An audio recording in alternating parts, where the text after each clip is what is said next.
बाप ही जो है ना हमारे लिए जन्नत भी हैं और ये माँ बाप ही हमारे लिए दोज़ख है। अगर आप उनको राज़ी कर पाएँ, अल्लाह ताला ने जो हुक्म दिया है कि उनको उफ़ भी ना कहो, उनका खुश रखा, तो यही माँ बाप आपके लिए जन्नत है। अगर आपने उनको झिड़का, तकलीफ़ें दी, ईज़ाएँ दी, तो यही आपके लिए दोज़ख है।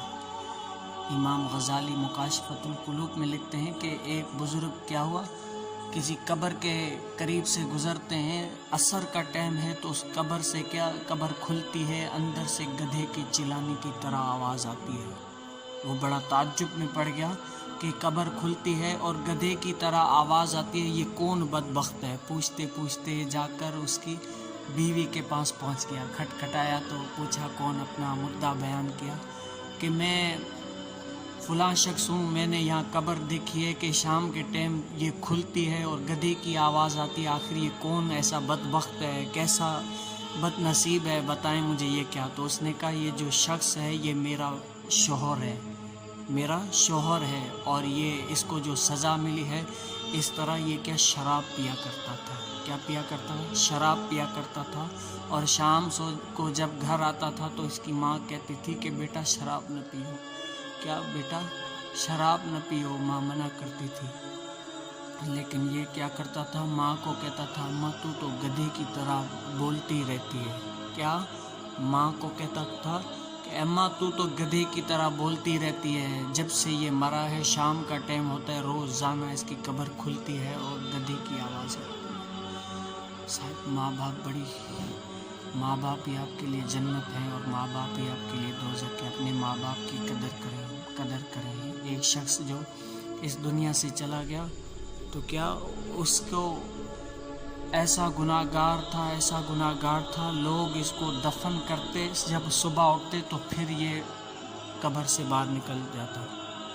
लोग इसको दफन करते, फिर सुबह उठते तो ये क्या मट्टी पर सामने पड़ा होता था। यानी ऐसा गुनाहगार कि उसको क्या मट्टी भी कबूल नहीं कर रही अपने अंदर, ऐसा बदबख्त भी शख्स है। लेकिन क्या जो माँ बाप को राज़ी करे, जो अल्लाह ताला की खातिर उनको राज़ी करे, तो क्या वो इस दुनिया में उनकी सुरखरुई होती है। क्या होती है? सुरखरुई होती है। एक शख्स अपने माँ को क्या कंधों पर लेकर हज करवाया, कंधों पर उठा कर, तो किसी बुज़ुर्ग से पूछता है कि बताओ कि मैंने अपने माँ बाप का जो ये अपनी माँ को हज करवाया उसका हक़ अदा कर दिया या नहीं कर दिया। तो सुभान अल्लाह, बुज़ुर्ग क्या खूब फरमाते हैं। बुज़ुर्ग कहते हैं कि हक़ तो क्या तूने इसका जो जब तू पैदा हुआ था पहली जब उसने चीख मारी थी ना दर्द की वजह से, तूने तो अभी तक उसका भी हक़ अदा नहीं किया। आज हम भले जितना भी करें लेकिन क्या साहब हक़ अदा नहीं कर सकते। ये माँ बाप अल्लाह ताला की नेमत है कि जिनके आज नहीं है उनको पता है। साहब अपने माँ बाप की कदर करें, अपने माँ बाप की कदर करें कि अल्लाह तबारक व तआला हमें उनका फर्मा बरदार बनाए और अल्लाह ताला इनके सदक़े में हमें जन्नत में जाने दे। ए अल्लाह हमारे माँ बाप को अब सलामत रखना, हमारे माँ बाप को हमारे सरों पर तादेर कायम दायम रखना, हमारे पीर व मुर्शिद को, उलमा अहले सुन्नत को और हर किसी के माँ बाप को सलामत रखना। ये दुआएं हमारे, मेरे, आपके सबके हक़ में कबूल मकबूल फरमाए। तो शायद दर्स यही है कि अपने माँ बाप की कदर करें। अगर कदर नहीं करेंगे तो जो इस दुनिया में जो बोता है ना वही निकालता है।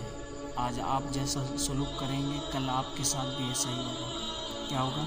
जो बीज आप बोएंगे ना वही निकलेगा। जैसा सलूक आप करेंगे आपकी औलाद आपके साथ वही सलूक करेगी। अपने माँ बाप